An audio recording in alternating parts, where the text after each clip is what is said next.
Okay, as I was mentioned, it's a real honor and a privilege for me to be here with you this morning.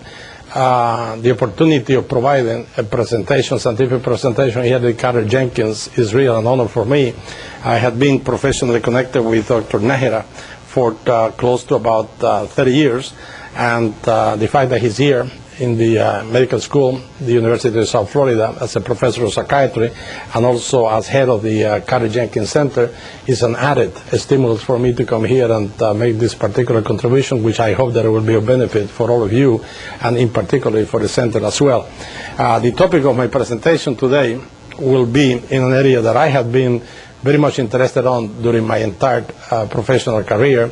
It has to do with health services research, which is what I have been making most of my contribution to the medical literature, and where my research effort has been during my entire career. And in that particular situation, during the last during the last 10 years or so, I have been very much dedicated to look at the process of migration and acculturation that has taken place in the United States, which is steadily growing. Since the end of World War II, there have been a very, very large migration of different ethnic groups into the United States, not only south of the border, but also from Eastern Europe and from Asia, particularly Southeast Asia. And these different groups that had arrived to the United States had made a major contribution, a very rich contribution to the United States society, but there had also been a series of problems that usually take place and evolve out of those migration processes. And I think that in particular the process of acculturation is at the core of those particular problems. In many ways, some of the changes have been very beneficial, some of the other changes have also been very pathologically driven. And the respective, whether they are beneficial or pathological, they are really at the center of mental health and at the center of psychiatric illnesses as well. So us as psychiatrists and also as mental health providers or mental health researchers and interested in education as well are obliged, to look at that particular process, understand it, try to formulate appropriate hypotheses in that respect, and then use it for the benefit of our medical students, our psychiatric residents, child fellows, and other mental health trainees as well, with the hope that the end result will be positive for the population at large that we treat and direct our efforts to it. So in this regard, I will be presenting to you what I have understood and what I have learned from the process of acculturation, and I will use a little bit the example of the Hispanic migration. But whatever I will be presenting here today is applicable to any other ethnic groups as well. I want to also underline that the process of acculturation does not necessarily take place when somebody comes from outside of the country into the country.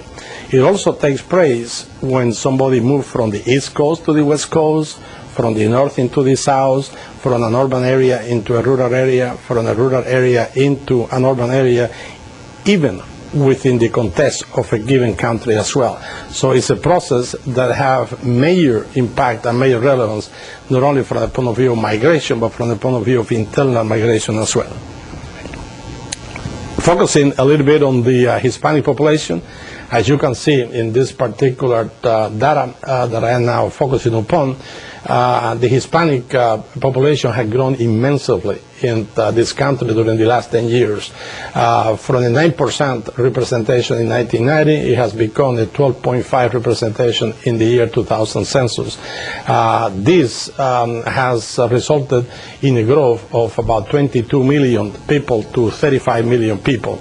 And here, when we are including 35 million Hispanic residents in this country, we're not including illegal aliens that are estimated to be about 9 million, and we're not including the Puerto Ricans from the island of Puerto Rico, which is about 3.5 million as well. Now, as you can also see, the group that has grown the most, of course, is the Hispanic, but we also have major growth on the Black American population that had moved from 29 million in 1990 to 33 million, 34 million in 2000, as well as the Asian population from 7 million to 10 million.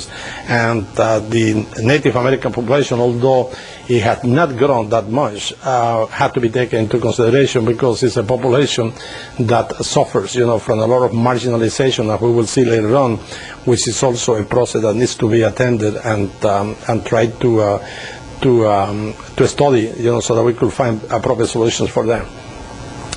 When you look at the population growth of the most important ethnic groups in this country, Hispanics, lead the path with 58% growth.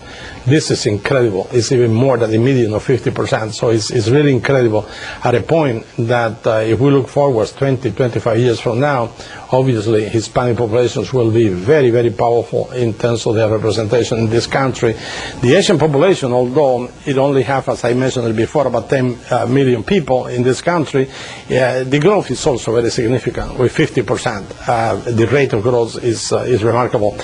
Native American population also growing very nicely with 17%, and the African American population, that was the group that was growing the most during the last 20 years or so. It has become now fourth in terms of population growth with 16%. Now, what is important is that you compare those ethnic minority groups with the majority population, which is the Caucasian population, with a growth only of 3% steadily, for about 20 years or so. So obviously, when you look at 3% versus 50%, and close to 20% for Native Americans and Black Americans, very soon, the majority population will not necessarily be the majority population in this country. And that will have tremendous implications, not only from a political point of view, but from all aspects of society, including healthcare as well, and in particular, psychiatric care, mental health care. On top of that, if you look at the median age of the different ethnic groups, including the Caucasian group, that reside in this country, you will notice that while the white Caucasians had a median age of about 38 years, you will look that Hispanic has a median age of about 26. What that means is that Hispanic represents a tremendous potential, for growth and strength, because it's people, of young age, and represents, the group that will really, be the most productive one in looking 10, 15, 20 years ahead. The Native American population tend to be also young, as well as the African American population, but Hispanics, by and large, are the youngest one, as I said, with close to 27 years old median age. The Hispanic population is not a homogeneous one, and this is something that had to be understood, had to be underlined, because there is a general conception that Hispanics are all, the same. Well, Hispanics are not all the same. Of course, there are certain key characteristics, like language and religion, that are very common, to most of them, with Catholicism being the predominant religion, and also the Spanish language being the predominant one. But you have all kinds of groups, and I assure you that there are major cultural differences from each of those particular groups. We have, of course, the Mexican American, which is the largest one, with about 20 million people, but you got the Puerto Ricans in the island with about 3.8, which incidentally are totally different than the Puerto Ricans in the mainland from the point of view of culture. Quite different, the Puerto Ricans in the island versus the Puerto Ricans in the mainland. The mainland Puerto Ricans with about 3.4 million, Cuban Americans about 1.2, other Hispanic from the Caribbean, for instance, Dominicans 0.8, Central Americans, Salvadorians, Panamanians, Guatemalans with 1.7, South Americans, Peruvians, Venezuelans, Chileans, Argentinians, and all that, Spaniards. And the reason why I wanted to underline Spaniards is because in Tampa, where we are now discussing this particular topic today, is one of the cities, one of the urban areas in the United States where there is a stronger representation of people from Spain. There is a very large Spanish population from Spain that had settled here at the end of the 1800s, 1895, 1900s, and settled permanently in this area with about 50 or 60,000 people. This is why in Tampa, from the point of view of healthcare, you will see some clinics, like the clinic of Covadonga and some other type of traditional representation of the Spanish culture here in Tampa. I also know that there has been a very close intermarriage relationship between many of the Spaniards and the Cubans that had also settled here over the years. And then other Spanish populations, about 6 million. And I double-checked the number of illegal aliens. I originally thought there was about 5 million, and this is what I included, but more recently I saw data from the federal government that points out that there is much more than 5 million. It's close to about 9 million at the present time. Also, the Hispanic population is an important one because they have impact in the whole United States. You go to any major urban area in the United States and you will notice that there is a very strong presence of Hispanics in those areas. You look at New York and 27% of the population in New York is Hispanic. You look at Los Angeles, 47% of the population in Los Angeles are Hispanic.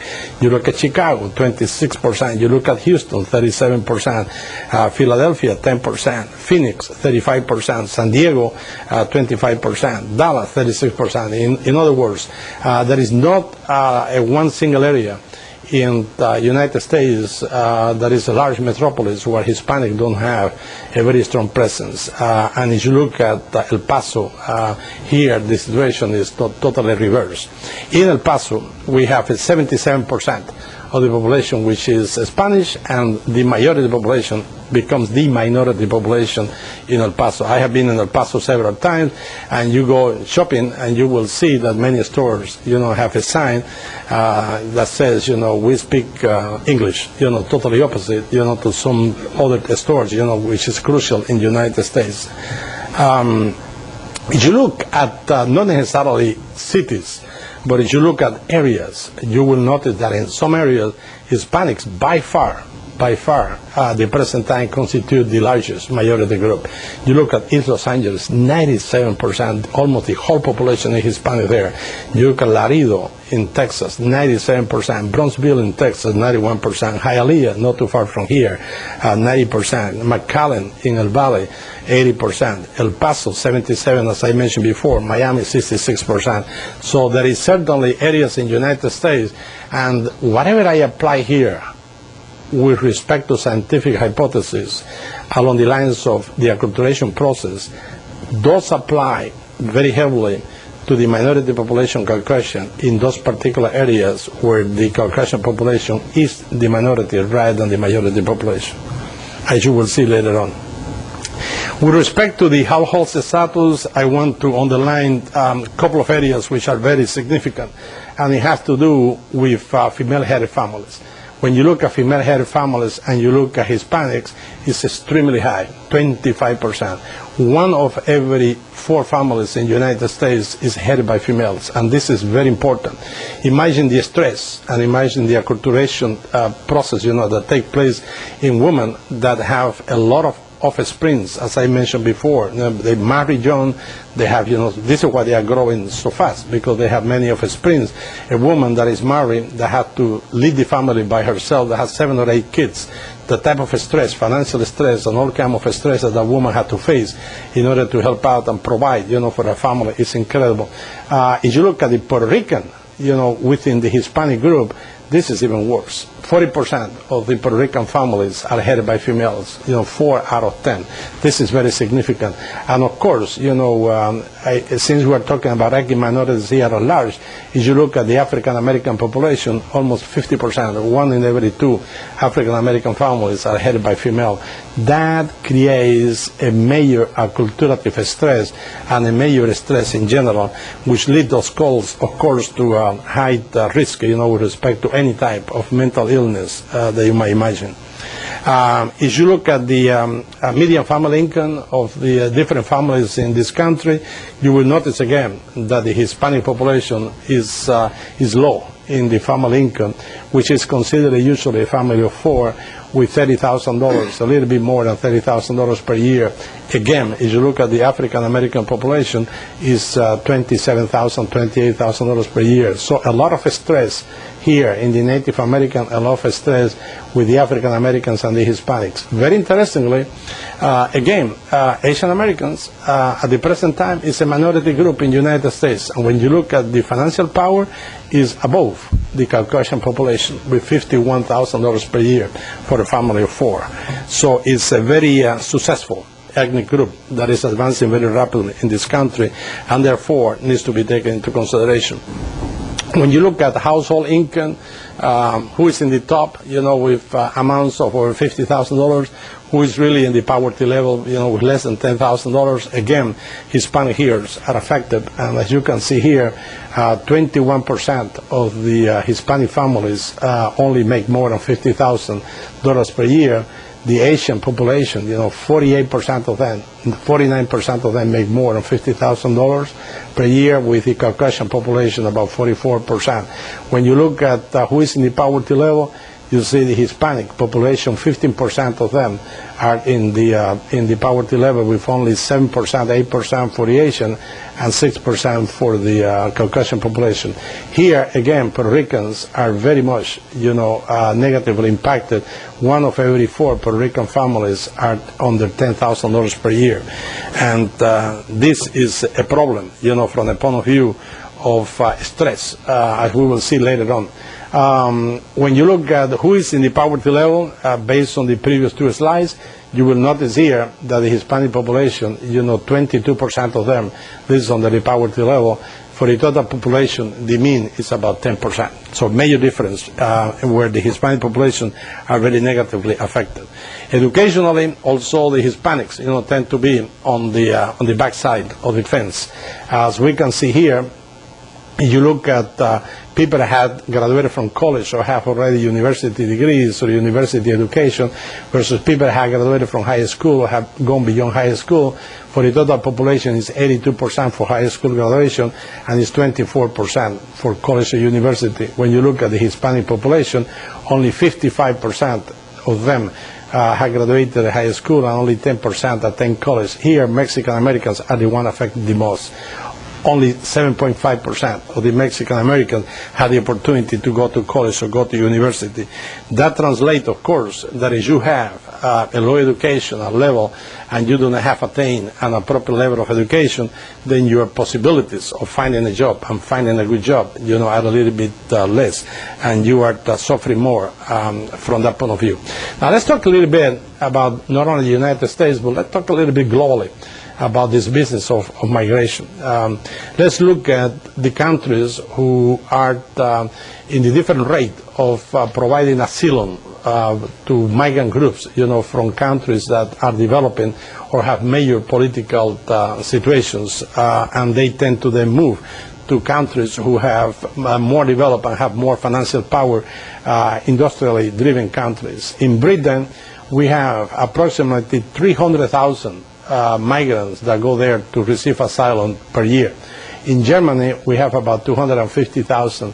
United States, we think, internally that United States is the #1 country, from the point of view of receiving individuals from abroad. Not necessarily.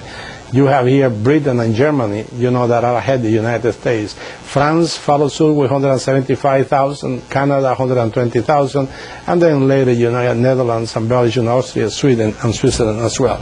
Now, when you look at the European Union and Western Europe, with respect to immigration status in year 2000, you will see that Italy is right at the head with about 181,000 people coming into the country. Great Britain, again, 140, Germany 1.5, and then you got all of them, going downhill until Finland, which is the one of the lowest one with 2,400. Of course, it's a little bit more difficult to go to Finland, particularly when you're coming from Mediterranean areas or Sub-Saharan Africa, because the weather there is a little bit more difficult. Now, what I am saying here is that the problems that we are now confronting in the United States with respect to migration and in particular acculturation is not unique for the United States. And from that point of view, we have to think globally.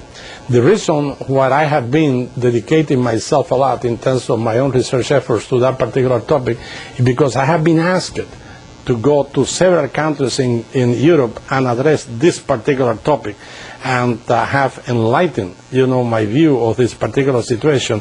In Europe, Western Europe, they are even facing more serious problems that we're facing in the United States. We think that our problems are very heavy, very high, very unique.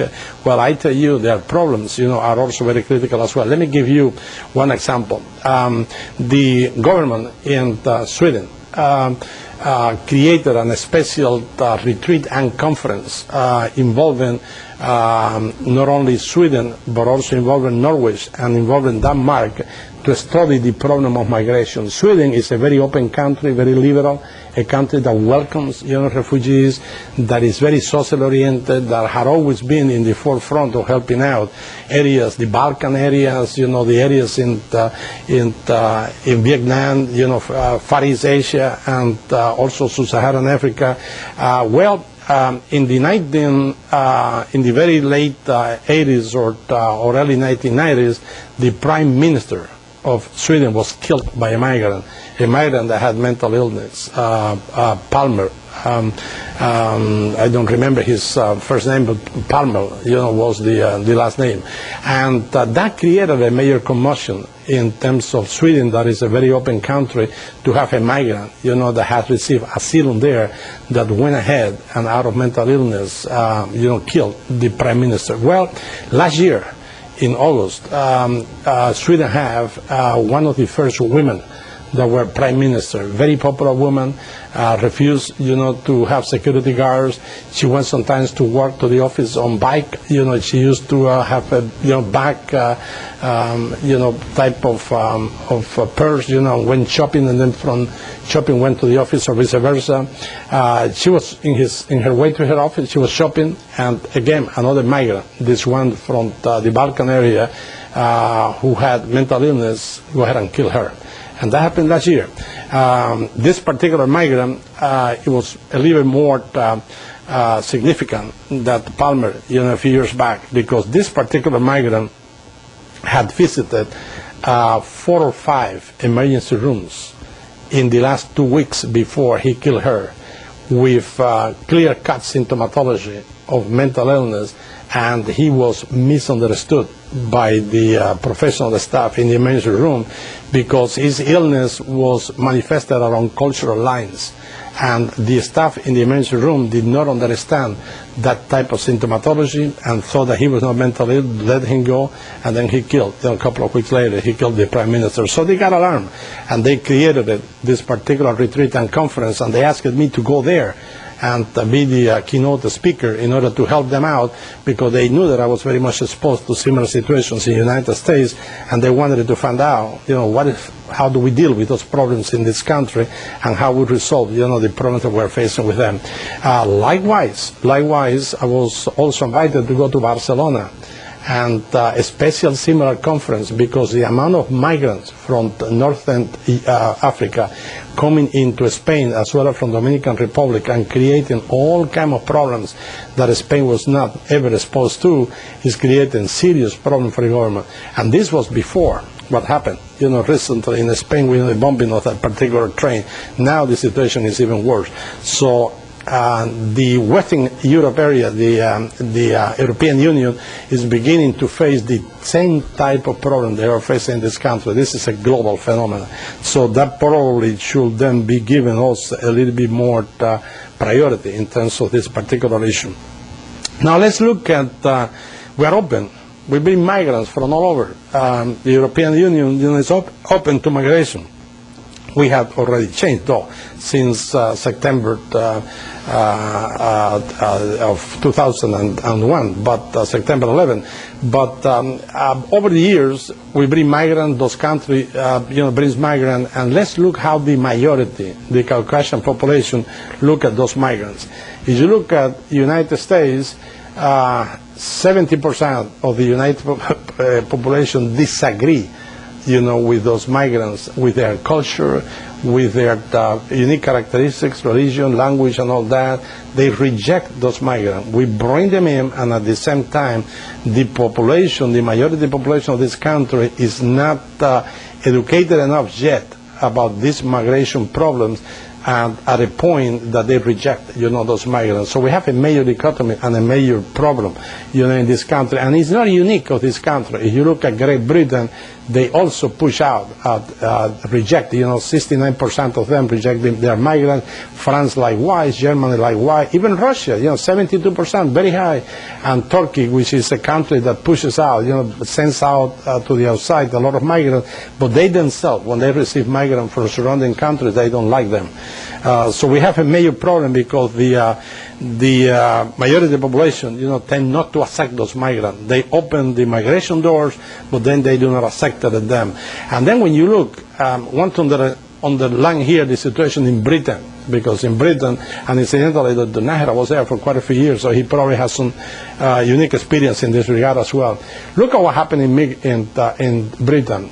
The migration in Britain is so strong and is impacting so much in the society immigrant that many English people, Britons, are moving out of Britain because they cannot deal with that type of immigration. They cannot compete, for jobs and so on and all that.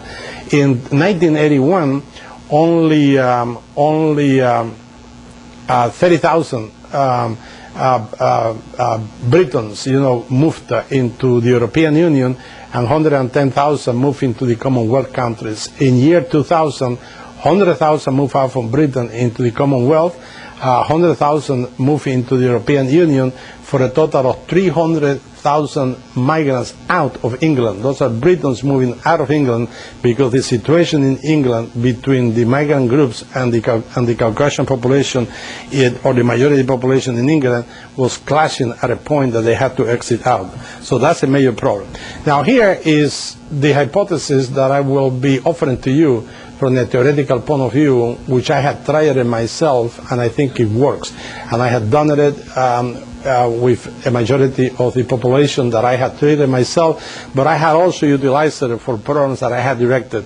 And I had also shared, this particular hypothesis with other friends of mine that are more or less interested in this area, like Ezra Griffith at Yale University and Bill Lawson at Howard University in Washington, D.C., and Ed Pye in UCLA in Los Angeles, and other colleagues across the nation as well.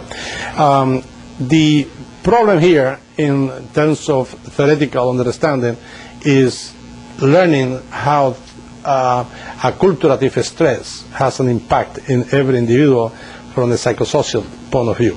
And of course, also biologically through the immunological system. Here is, let's say a Mexican, or we could also say a Cuban. Let's say a Mexican. Here is a Mexican living in Mexico that have a cousin that have, or a brother or an uncle, had migrated previously to the United States, and he received a letter or received a couple of telephone calls and tells, him, listen, what about if you move here? Okay, it have been, fairly good for me. You're having a bad time there. You're facing unemployment, or you're not making enough money. You got a large family. You're not having enough money, to maintain and support all of your kids. Consider moving to the United States. Just by thinking that you have to leave your country and you have to go to another country which has a different language, have a different religion, have a different climate, or urban more than rural, and all that, begins to give you a little bit of stress. Then you might begin to make plans. You might even visit the United States to see if you liked it. And then in that particular process, your stress go even higher. Then you begin to say as well, I am moving. I am sorry, I cannot stay in Mexico any longer, or Fidel Castro is giving me too much problems. I have to make a move. Then as soon as you make the decision that you are really are moving, then the stress begins to continue to go up. Then you begin to asking questions yourself, will I succeed? What kind of employment will I have? Will I be able to learn English? I am 50, I am too old. I got too many kids. I cannot move out with the kids. I'm going to leave the family behind. I'm going to send money back to them. But what happens if I don't find a job? They're going to, who's going to provide for them? What is going to happen for me? All that creates a major type of stress that each individual or the group from a sociological point of view have to deal with. Then here you are about to move. You are moving in a month. You are packing already, you got your visa, you are about to leave. That particular stress begins to go up. And then you are here, you are working in this country. Some of you could not find jobs. Some of you find jobs that are only temporarily. Some of you find jobs in an area where there is only English speaking that you cannot cope with. And then you are facing here a series of crises in trying to adjust. And then what happened? Through that adjustment process? Well, it had to do with your basic personality. It had to do with your ego strength. It had to do with past experiences that you have been reading up developmentally. It had to deal, with the socioeconomical and the environment that you have, the network support system. Depending on all these aspects is that you can cope better or cope worse. And then, generally speaking, our hypothesis is that four things could happen. You will either marginalize yourself in this country, you will assimilate in this country, you will reject or be rejected in this country, or you will integrate. And depending, those four potential outlets, for the acculturative stress is that you will succeed or you will not succeed at all. And I will give you a few examples of this. Now let me explain a little bit more how, from a sociological point of view, this acculturative stress and the decision about going one way or the other in your coping mechanism, takes place. It's based on the fact that you might then make a psychological, philosophical, ideological, logical, rational decision of maintaining your own culture. Okay, here I am in the United States.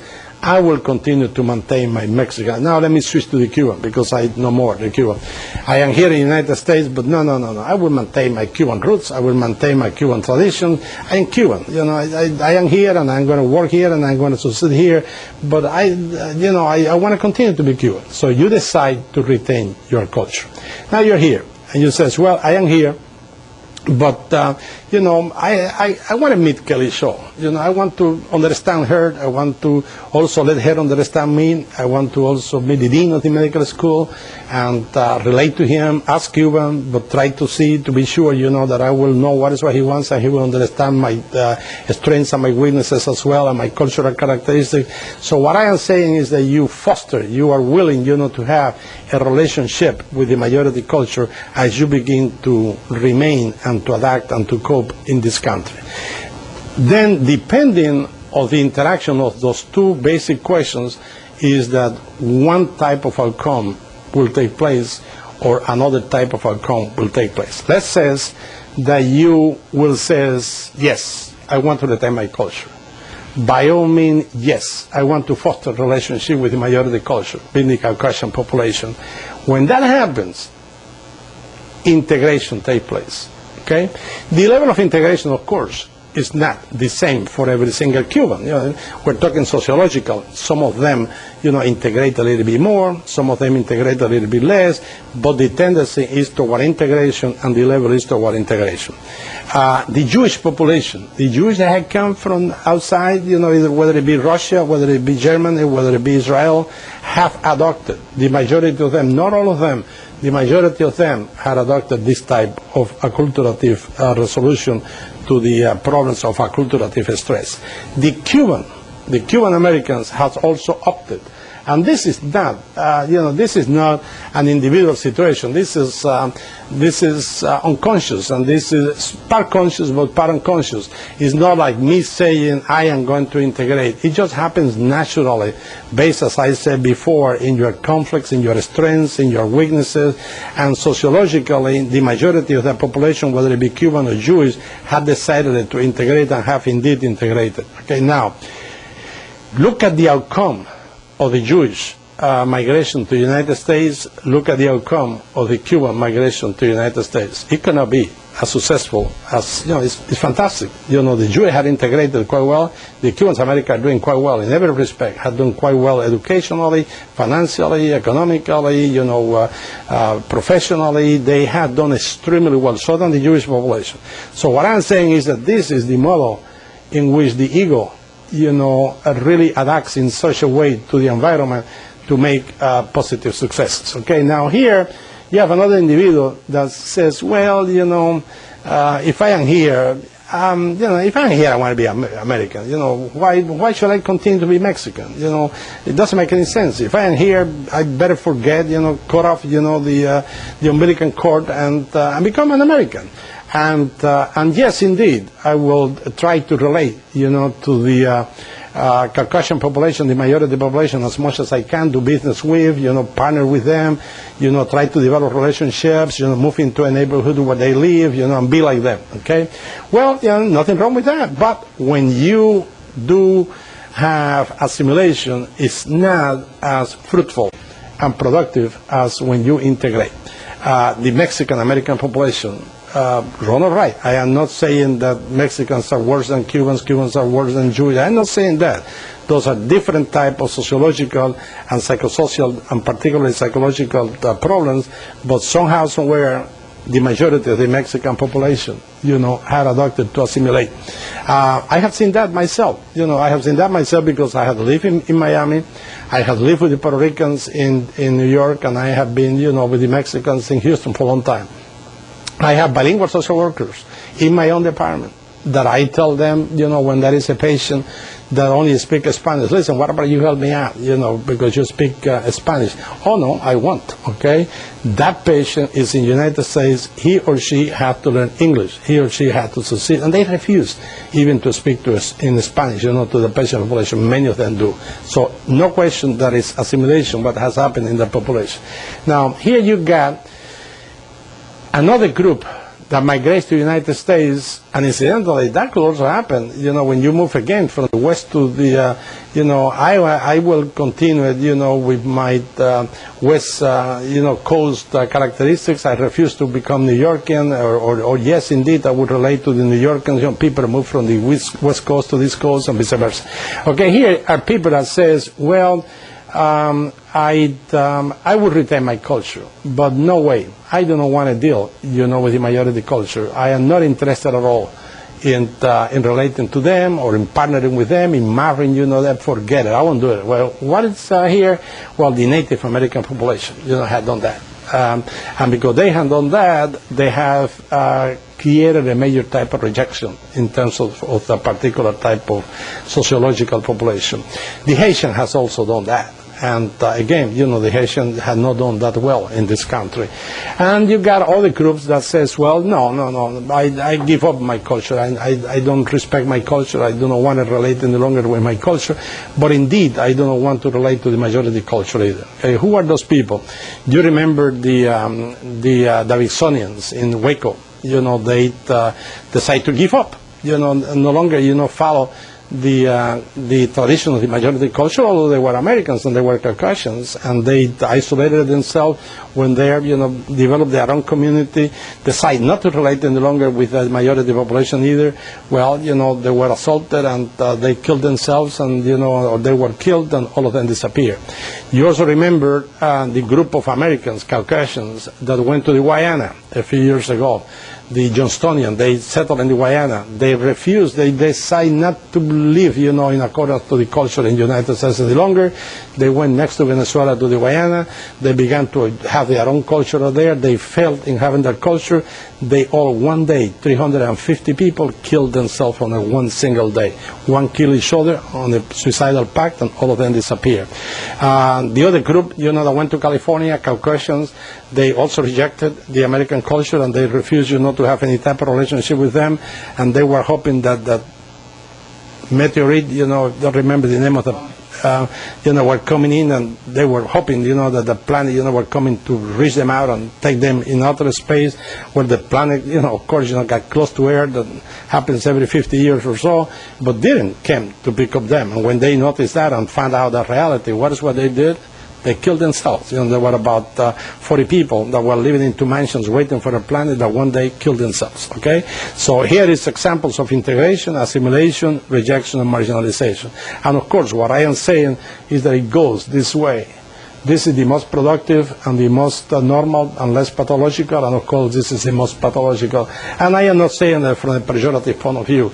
I am saying that from a scientific point of view, because we have to be prepared ourselves to deal with our patients that might have marginalized or have been rejected or have been assimilated, and each of them represent a different type of psychosocial characteristics, and we as psychotherapists have to address those issues in the psychotherapy dyad in order to deal with them. Now, there are certain variables also that had an impact on that particular situation. If you are a tourist, well, you are a tourist, you go there, you know that you're going to be there, for a couple of weeks or a month only, and you are usually in the Riviera, or you are in Hawaii, or you are in Pasagril here in Tampa, in St. Petersburg, and then you are living in the best of the, you are in Bahamas, and then because you are selecting nice places and you are having fun, the 2 weeks or the month or whatever, goes by, and then you are not exposed, to too much acculturative stress because you are in a very good type of situation. If you are a temporary worker, like Haitians come here, to work, Jamaicans come here to work for 6 months, they go back. Many Mexican Americans also come here to work in the rural area, they go back. They go through a difficult period of time, but they know that 6 months later they are back on their country. So that begins to impact negatively with respect to accultural STF, but it's not necessarily too tragic. If you are a sojourner, again, you come here, for a sabbatical, a year, you begin to feel a little bit more the accultural stuff, but after your sabbatical year, you go back to your own country, so much less. Immigrants, you're here to stay.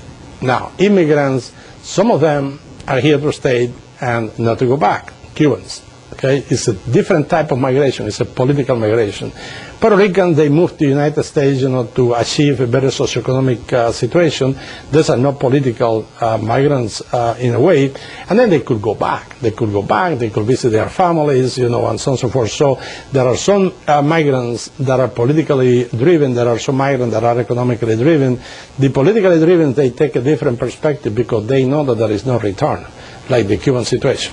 No return. I mean, for X number of years, eventually, there will be a return. But several generations have gone by. And look at how the Cubans, have been trying to cope with that situation. Oh, but it's next week I go back. And it has been more than 40 years.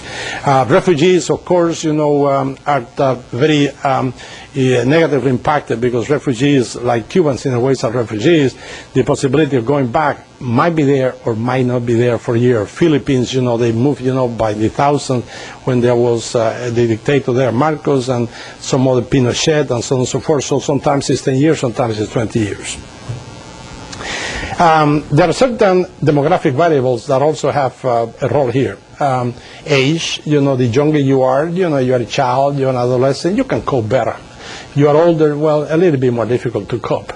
Sex, women cope much better than men do, when they have to face acculturative stress. So good for women from that point of view. Marital status, you're married, you bring your family, you have a network system. You have a family, or you are single, or you are divorced, or you're separated, you come by yourself, the network system is not there, you're going to be facing major problems. Education, the more education you are, the more open, the more reflective you are, the better you deal with the situation. Race depends. There are certain races that are a little bit more close in than others. Japanese, for instance, are very inwards. They move to the United States, they have a little bit more problem than some of the other cultures, like Hispanic culture, that are a little bit more open. Ethnicity, you happens, to be Jamaican, and you move to Denver, and in Denver there is no, blacks or whatever, or people from Jamaica, the situation is a little bit tougher. You move to New York State, New York and New York City, which is an open type of society, much better. Religion, you are Catholic, and you move to Utah, where a lot of Mormons, and you don't know what's going on, you're going to have problems. You move, to Los Angeles, where there is a lot of Hispanics, and you're Catholic, then you're better. Climate is very important. So my wife didn't want to stay. I love New York, and she says, I didn't want to stay in New York, and that was a real problem. So climate also, creates situations. And urban rural.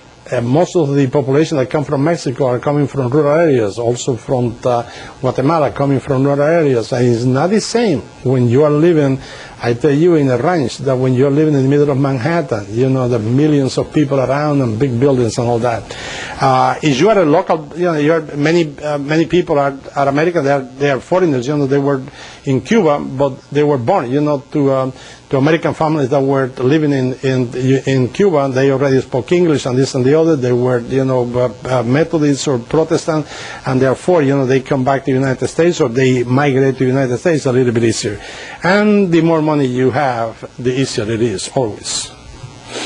If you move to a pluralistic society, and the United States, fortunately, but remember about that slide, the data that I showed you before, United States, England, Germany, they disagree and they reject the migrants. But the more pluralistic the society is, the better it will be. I am Hispanic and I go to New York, and it's a very pluralistic society up to a certain extent. The situation will be favorable. I am Hispanic and I moved to, you know, to Montana. It's going to be problems there. If you move to a society where you do not necessarily have a pluralistic society, but you have a society that is very tolerant, and Sweden is very tolerant, then the situation is supposed to be better. And if you move to a place, you know, where there is a lot of racism, then you are in real trouble. You better don't go there, because the situation is going to be very tough. Example of that, South Africa. Also, there are some psychological and sociological variables that have to be taken into consideration, family related, okay? And here, Dr. Nahara, you know, is almost expert in this particular area, maternal deprivation. You know, you were exposed during your childhood period developmentally to maternal deprivation. Later on in life, if you had to migrate, there is going to be problems there. You have been punished and you have been traumatized as a child for millions of reasons, abandonment or separation, divorce, alcoholic parents, whatever, you're going to have, you know, more difficulties in trying to cope. You have to migrate later on in life. Major conflicts as you were growing up, whether it be sexual conflicts, identification conflicts, problems, you know, among parents and so on and so forth, you're going to have, you know, lack of a network system, you're going to have problems in coping if you have to migrate later on. Those individuals that are specifically bound, you know, to separation, anxiety, to homesickness, and have not been treated, have not been dealt appropriately with those symptoms that they have been growing up, those individuals will have a little bit more of difficulties. If you have self-identity problems and you are not well, you know, packaged, you know, from that point of view, and you still have some difficulties and you have not been able to find yourself appropriately, whether it be professionally or otherwise, there is going to be problems. If you come up from a group that is very cohesive, the situation will be much better. But there are some societies from where those migrants, you know, come from, which there is a lot of division and a lot of fragmentation in those societies. Then they are going to have, like Haiti, those individuals that come from Haiti, there are going to be problems there. Generational differences. First generation, second generation are not the same. My kids, you know, are just much better and cope much better because they're younger than the second generation that my wife and myself. The status of the network system, you know, if people have been able, for instance, my wife, you know, had been very positive from that point of view. At all costs, she had always tried to maintain the nuclear. I was telling Dr. Nahara today, earlier, how important for her is to maintain the nuclear status together. Cuban family have been fragmented there. My sister is in Spain, you know, I got relatives in Florida, in New York, and this and the other. So the more you maintain, you know, the nuclear family and the network system, the better it will be as you move up. And the better you will adopt and cope, you know, with the culturative stress problem. If you are if you feel all alone, you know, lacking power because identity problems or because socioeconomic problems, the situation will be worse for you as well. If you come from a personality that is a little bit inflexible and a little bit rigid and you have not dealt with appropriately through psychoanalysis or psychotherapeutic intervention, you're going to have problems along those lines. And if you yourself, you know, have some prejudicial attitudes, oh, those Americans are not good or whatever, you also are going to have problems. Or you have some attitudinal problems because your type of personality, no question about it, that leads to difficulties as well. Now, what happens when you are coming from an acculturative stress that does not resolve appropriately through the adaptation and coping? Okay? Generally speaking, 5 things, could happen. And I see that, we see that, the people that have been studying this type of a phenomena have seen that again and again and again. You see those individuals that have not coped well and adjusted well, you see that they go heavily into alcohol. You see that they go heavily on drugs, substance abuse. You will see that they are proud to have a lot of accidents, You see that they are proud to commit suicide. The rate of suicide is higher in the people who marginalize, as I said, the Davidsonians, and I said the Johnsonians, than in the general population. Crime goes up also in the population, and homicide, incidentally, also goes up. Let me give you an example of this particular situation. When you look at the homicide rate in the United States, which one has the highest? The highest is among African Americans, particularly adolescents African Americans, because the coping, the lack of employment, trying to get married and being incapable to do it, presents major stress for them. One of the highest homicide rate in this country is where and among whom? Well, it's in Lubbock, Texas, and it's among Mexican American males.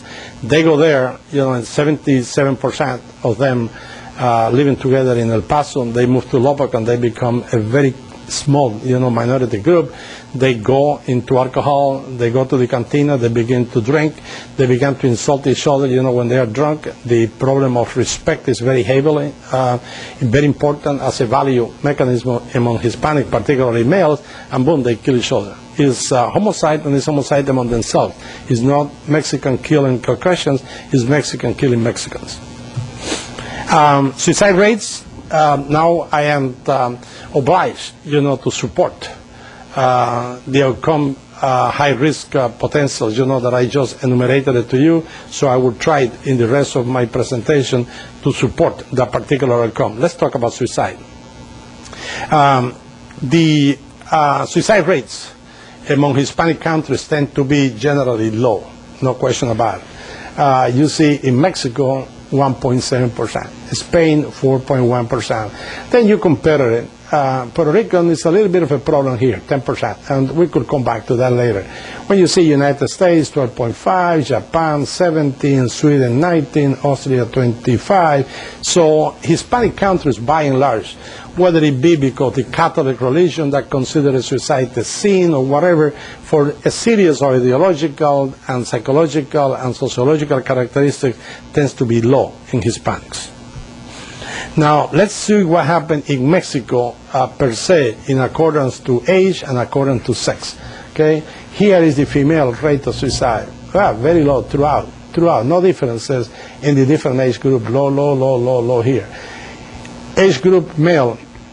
I don't know. A little bit the older people. Not really. Not major differences. It's more or less low.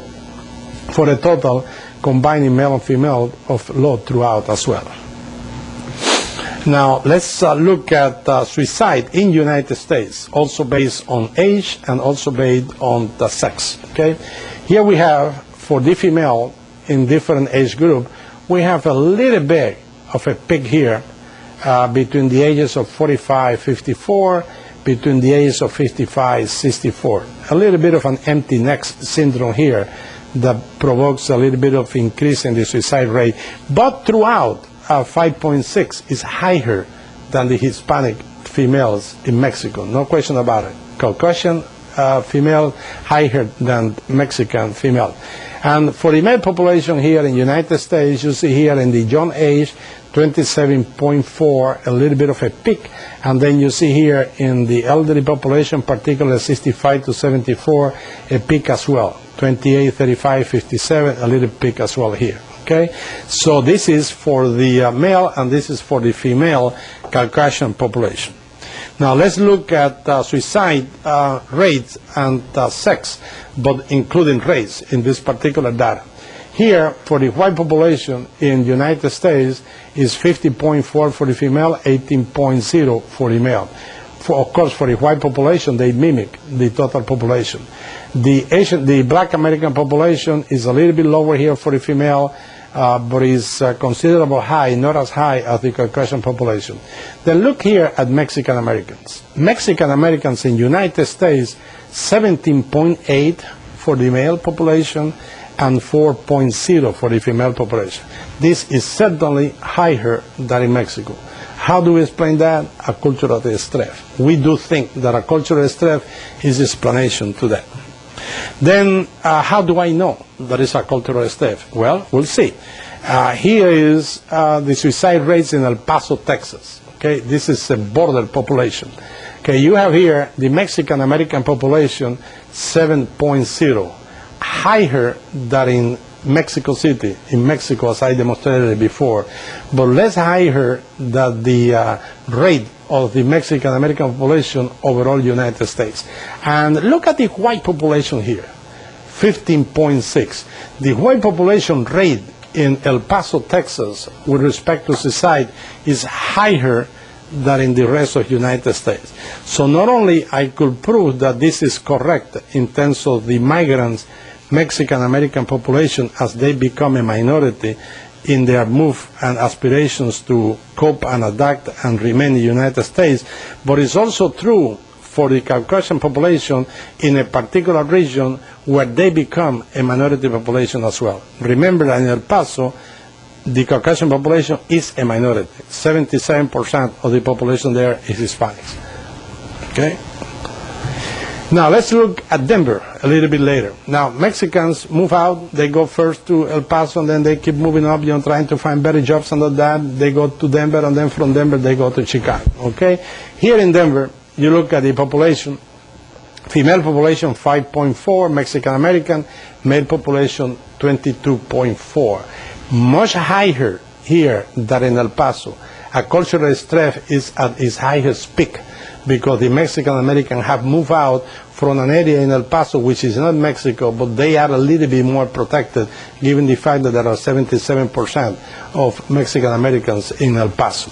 And when you look at the rate of the population, they begin to mimic a little bit the rate of their population. So, in a way, over time, Mexican-Americans become the norm of the Caucasian white population, which is an outcome of acculturative stress.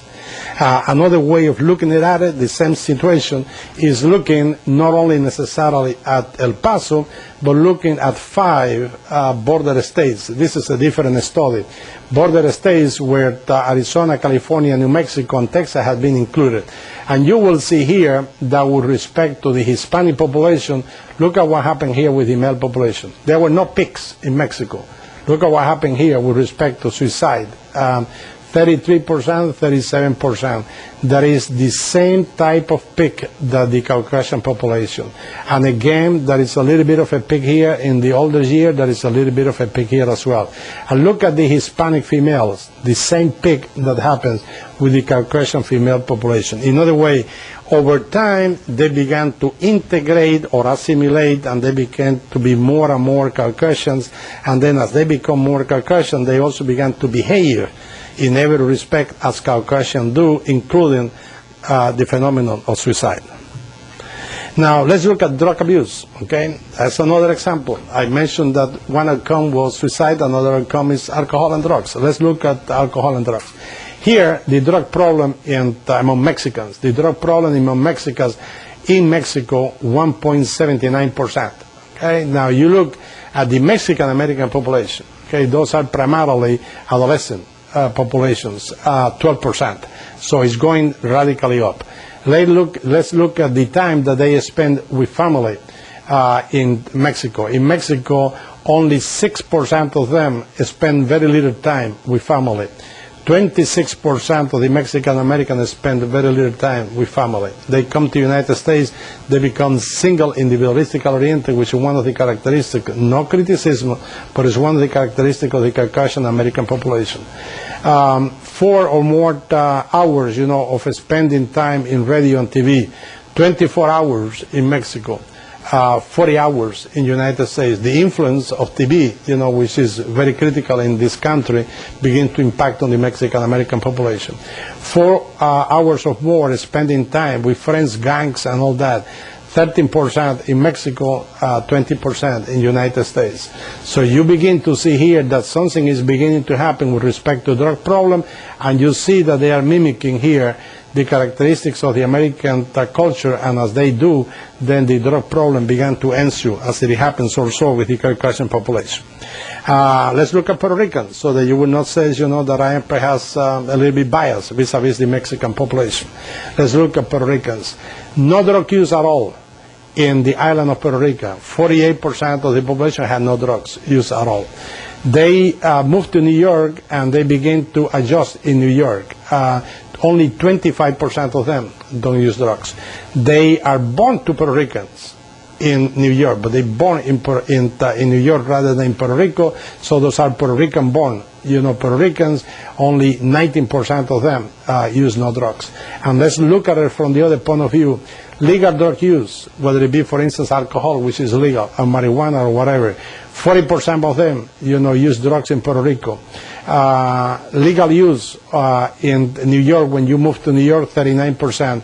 Legal use of those Puerto Ricans that are born in New York, even less. So you move from the legal use, like alcohol, to the legal use like cocaine and pot and some others, which is portrayed here with respect to marijuana. 6% of use in Puerto Rico, 19% of use in New York that have Puerto Rican that have moved to New York, and 27% in Puerto Rican that are born in New York. And other type of illicit drug other than marijuana, 6% in the island, 70% in the mainline, 26% when you are born in the United States, and you have become more of a Caucasian than a Puerto Rican, no question about it. Very interesting from a migration and acculturation process is you are born in the mainland to a Puerto Rican family, 53% of them do have a lifetime drug rate of use. If you are born in the island, only 25% do that. And if you are primarily a Spanish-speaking mainland Puerto Rican, 45% of them use drugs. If you are primarily a Spanish-speaking, what I mean primarily is at home. Of course, when you go to work and all that, you have to speak the language that predominates in that country, but you retain your own language at home when you talk to your wife and kids and all that. When you are primarily a Spanish-speaking mainland Puerto Rican, only 8% of them use drugs. So what I am saying here, from a preventive point of view and a research point of view, that we ought to pay a little bit more attention in finding out certain cultural characteristics among Hispanic families that tend to protect individuals from using drugs. And as is demonstrated in this particular study here, there are certain cultural protection, that plays a role here, that we should look a little bit more into it. Let's look at alcohol with respect to not only drugs, but let's look at alcohol this time looking in Mexico. Okay, Mexico alcohol level in the Mexicans, first. The level of abstinence for the Mexicans living in Mexico is 26%. The level of heavy drinking when you are in Mexico is 6%. When you are living in Texas, which is a border state, the abstinence rate, is 27%, and the heavy drinking, however, goes up to 19%. And when you are in Northern California, which is farther away from the border, immediately the abstinence rates go down to 15%, and the heavy drinking rate for the males is 26%. So the farther away you are from Mexico, and the farther away you are from the border, the more the acculturative stress plays a role, and the more of an alcoholic you become. Again, another one looking at Mexican and Mexican Americans with respect to alcoholism, a different study. You are in Michoacan. This is the area of Michoacan in Mexico. Male 26% abstainer. Again, heavy drinking 6. U.S. Mexican American migrants, Mexican American. This is the point in this data. 17% and 27% for heavy drinking. What I am saying here is that the recently arrived migrants, the first 5 years are very critical in terms of the adaptation and the coping. So if we were to make policy decisions as to where to put the money, which particular patient population we should try to reach, we should try to use preventive approaches or treat, preventatively, is the migrants, whether it be Cuban, Mexican, Chinese, or Spaniards or French that moved, to this country during the first 5 years. This is where the highest acculturative stress takes place, and this is where our intervention should be focused upon. Again, from the point of view of generation, as you could see here, first generation, 20% heavy drinking among males, second generation, 21%, but then third generation, 38%. The more the generations go by and the more you become American, the more you are exposed to heavy drinking. Let's look at a different phenomenon. Let's look at insurance, and on insurance factor.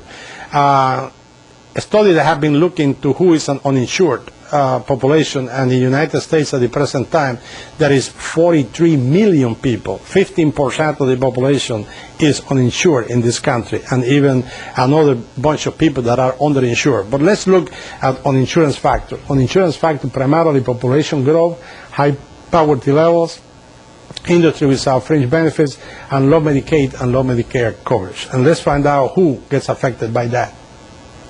Uninsured population, here Hispanic, 33%. Okay?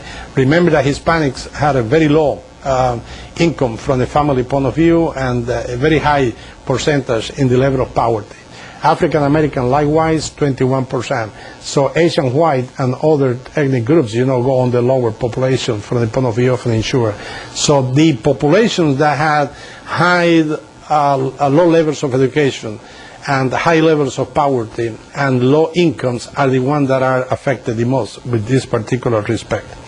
If you look at native-born, naturalized, foreign-born alien, and illegal aliens, look at illegal aliens. The illegal aliens are the ones that are heavily impacted about being uninsured, and foreign-born alien. These are people that have green cards, and still they are affected the most.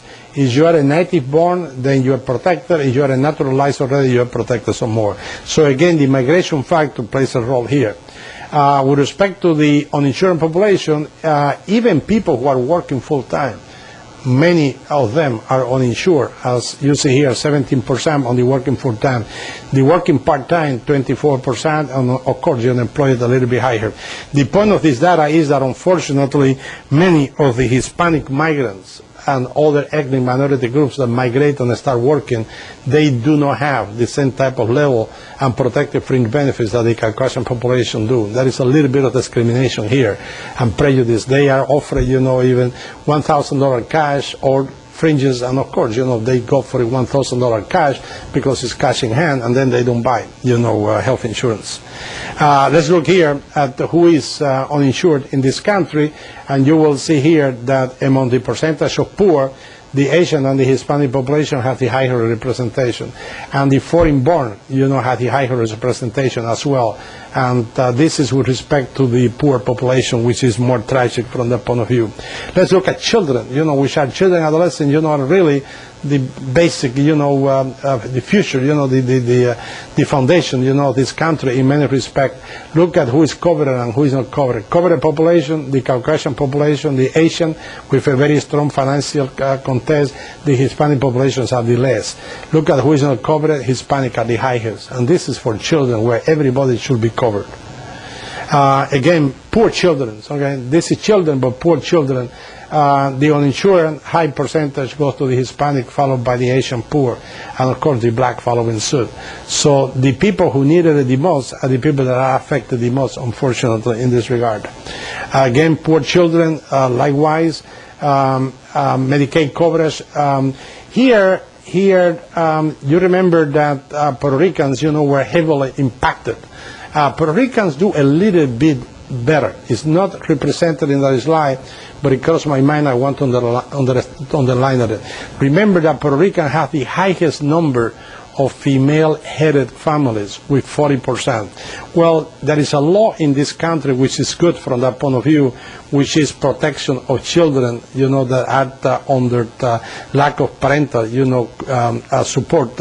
And as a result of that, more Puerto Rican children have access to Medicaid than any other Hispanic group or any other minority group. And as a result of that here, Hispanics, don't do too bad. And what I am saying is something else. What I am saying is that Medicaid, although it does not cover much from the different insurances, one of the worst ones, no question about it that people that have Medicaid have better access to care. So it behooves to us from a policy point of view to try to expand the Medicaid coverage, to all the populations in this country, whether it be Caucasian or not Caucasian. In Texas, we have a major problem this year. We got a $10 billion cut in the state last year, September 1st, 2003, and 350,000 children in the state were moved out from the Medicaid rolls, which is a major tragedy. What happened when people do not have insurance? Let's go into Hispanics, okay? 40% of the Mexican Americans do go out without any type of annual visits or preventive approaches at all. Cubans American, even though Cubans have done well, many of them that do not have insurance, they just don't see the doctors at all. And Puerto Rican, 33%. Again, the reason why Puerto Ricans do better here is because of the Medicaid access. No question that Medicaid helps. And who's the one that provides most of the charity care in this country? Well, look at 1980, 1989, 7 billion, 8 billion, because the number of uninsured population is going up. There have been more, charity care provided by certain hospitals. And which ones are the hospital? Teaching hospital, inner city hospital, public hospital, VA hospital, and children's hospital. And who is the population that those hospitals, primarily treat? Well, that's the poor population, the public sector, the Hispanics and the blacks and so on and so forth. Let's, for 1 second, move out of the Hispanics and focus for 1 second on the black population. At the end of my presentation, let's look at this particular type of data that I'm presenting, which is very recent, focus a little bit on the issue of disparities, because disparities is a major problem now. The U.S. Surgeon General, have pointed it out in the mental health and healthcare report that was produced a couple of years ago about the importance of disparities in this country at the present time. Let's look at, let's say, the male and the female population, whether they are blacks or they are whites. And let's look at cardiovascular cancer, respiratory infection, which are, mostly common reasons as to why people die in this country. And you look at the, let's say, the black female, 43.8 rate, 236 rate in comparison to much less for white female, much less for white female. For the black male population, the same thing. They overcome the male population in every single type of systems in the body, except two, suicide and homicide. Okay, here the suicide rate, the white population, as I already proved it to you before, has a higher rate than the black male population, and the Caucasian female population has a higher rate than the African American female population. But aggression is aggression, and whether it be inwards or either it be expressed outwards, is aggression, psychological aggression. Look at the homicide. They do kill themselves less, but they kill other people more. 88% rate for the black male, and only 9% for the Caucasian male, and 13% for the female black, and 3% for the white females. So no question about it that from the point of view of disparity and point of view of misdirected aggression, unfortunately, the African Americans are at a disadvantage. If you look not necessarily at the classical diseases, that people die of, but you look, for instance, at AIDS in particular, you will see here against one more that the pediatric population for the Hispanics, pediatric population 27, much higher than, and for the adolescent 18%, much higher than this is data not 2000 but a little bit before, where the population percentage was much less. So they are certainly at a disadvantage from the pediatric and the adolescent adult population, and for the black population likewise in comparison to the Caucasian population. So no question about it. The major challenge that we have, and from the point of view of policy and from the point of view of what to do in the future, I would like to begin to focus, as a way of closing my presentation. We're facing a major problem. Let's talk about, again, Hispanics, because I had using Hispanics as a sample in my presentation, but I can also talk about Asian Americans, or I can also talk about African Americans or Native Americans. Let's look at Hispanic. The healthcare manpower at the present time with respect to Hispanics. 2% only of medical students are Hispanics, although we have a 13% rate in the population. Physicians, 5.4, and we got a lot of migrants, a lot of Hispanic migrants. Still, with a large amount of Hispanic migrants, we only have 5.4. And the population Hispanic is about 13%. Psychiatrists, a lot of migrants. I come here already, Nahera is a good example, Dr. Gurri, Casuso, others that were psychiatrists already and they migrated to this country. Still, we only have 4.6 for a population of 13%. Nurses, only 3%, dentists, 2.2%, and pharmacists, 2.2%. What I am saying is that, and our population is very young, as I said, and it's growing very fast and very rapidly. What I am saying is that no matter what happens, we will not have, in the next 100 years, we're not going to have enough healthcare manpower to treat ourselves, the Hispanic population that we have all over the United States. So it is most important that we focus on educational parameters like the one that we're talking today, so that we could deal with audience that are not Hispanic, as we have some of them here today, to try to educate them as to how to better care, for the minority populations, because they are the ones that are going to be providing the care for the ethnic minority groups. We're not going to have enough African American physicians, psychiatrists, and all that. We're not going to have enough Asian American physicians, psychiatrists, and all that. So we have to invest in trying to appropriately educate the majority population. With respect, and other ethnic minority populations. For instance, African Americans will treat, many Hispanics as well, and Asians will also treat many Hispanics, and Hispanics will also treat, in certain geographical areas of this country where African Americans or Asian lives, will also treat, many individuals from the minority population order that they are on. So it is very important that we educate the majority population and other minority populations that have to treat, all of the ethnic groups in this country. In other words, United States is becoming multi-ethnic and very pluralistic, and therefore our healthcare manpower also has to be very pluralistic and very multi-ethnically oriented, which is the essence of this particular lecture. And to finish, I want to recognize the issue of disparities. I have pointed out in some of my data that I presented today, and we cannot do like the avestruz, how the avestruz goes and put her head under the earth. We just cannot do that. We have to be strong, we have to be courageous, and we have to recognize it. We have a problem here, rather than just deny it or think that it's not there or try to look at the other side. The best thing that we can do is to say, yes, indeed, we have a problem, and let's very positively and together in an integrated way try to resolve it.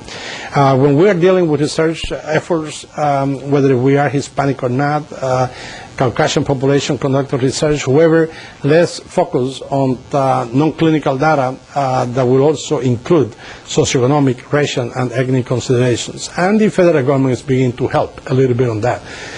When they have been giving grants at the present time, and during the last 5 years or so, they have put so close there that when developing samples, we also have to include, Africans and Mexicans and all kinds of ethnic groups. Also women and also different age groups as well.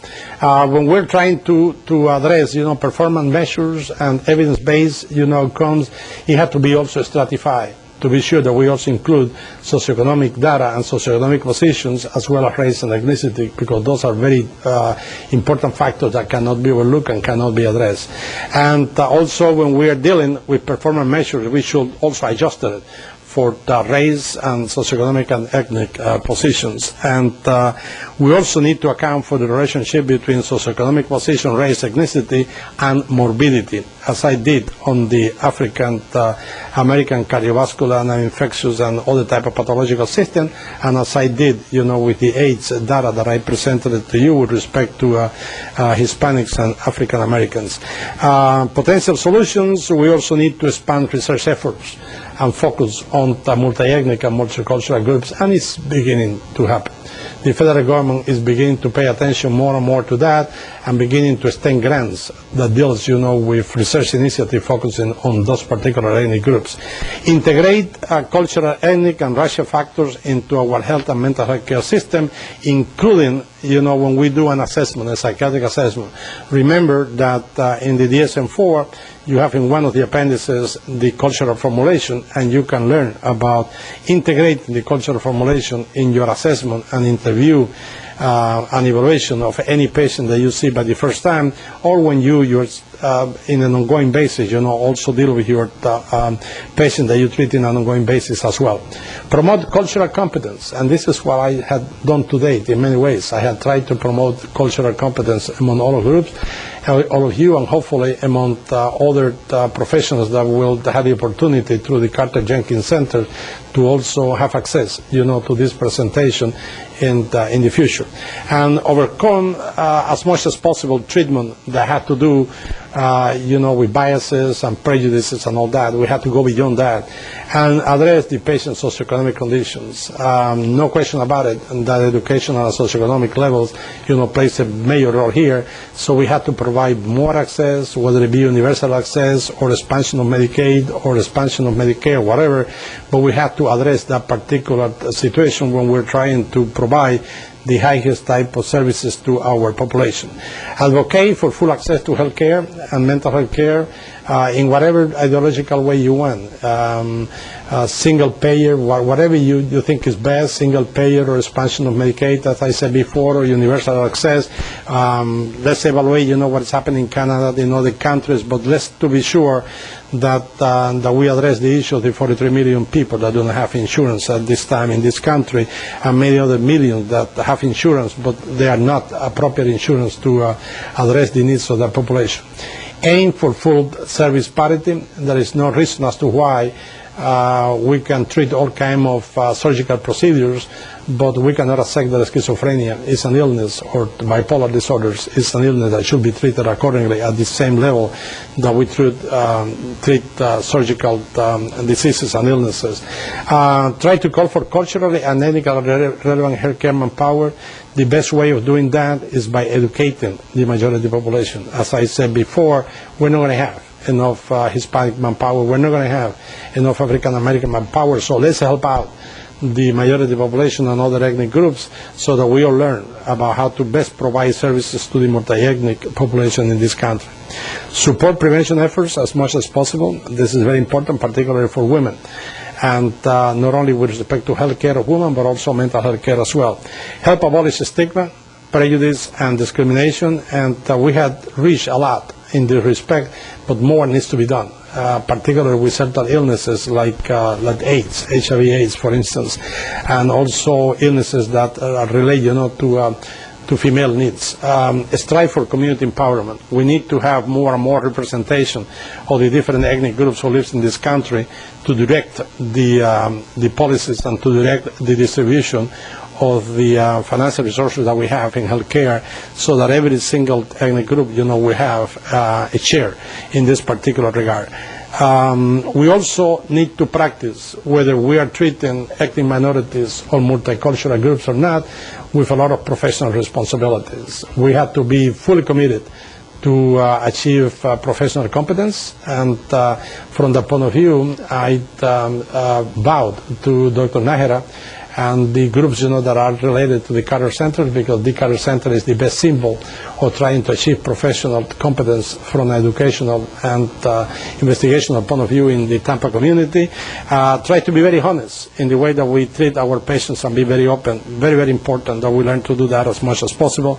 Commit to patient confidentiality. We're now under a particular threat, particularly from the psychotherapeutic point of view and psychoanalytic point of view, because many governmental policies and many managed care policies forces us, to try to break confidentiality. We have to be committed to patient confidentiality.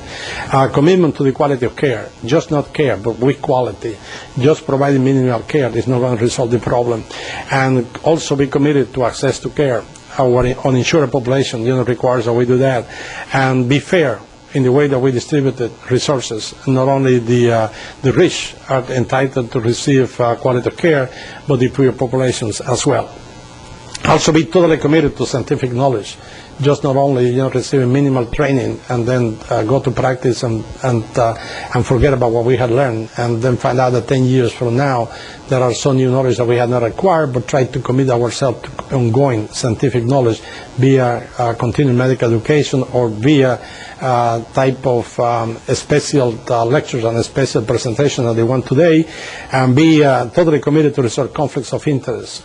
We have to look at the interests of the patients rather than our own interests first, and this is very important. And finally, remember that the chapter of medical professionalism, which is the one that should prevail for all the manpower in healthcare, should have the primacy of patient welfare first, should have patient primacy with respect to autonomy, and should also have primacy of social justice in the way that we deliver our services.